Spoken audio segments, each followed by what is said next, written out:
Beynəlxalq Avrasiya Mətbuat Fondunun rəhbərim Ümid müəllimin yubileyidir. Gənc də olsam, amma ilk məhz Gənclər siyasətinin ictimai sektorda fəaliyyətimi məhz tələbə vaxtında başladığım müddətdən Ümid müəllimi tanıyıram.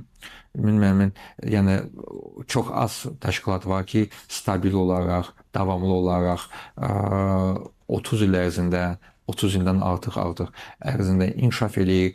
Həm daxildə, həm beynəlxalq səviyyədə müxtəlif layihələrlə, təşəbbüslərlə çıxış edirlər. Təşkilat BMT səviyyəsində də böyük nüfuza malikdir. Mən bu tarixlə bağlı, bu hadisə ilə bağlı Ümid müəllimi təbrik edirəm. İlk növbədə can sağlığı arzu edirəm. Arzu edirəm ki, onun həmişə gücü olsun, belə pozitivlik olsun ki, həmişə təşkilatı rəhbərlik etsin və təşkilatın ətrafına yığılmış komandasına böyüklük eləsin.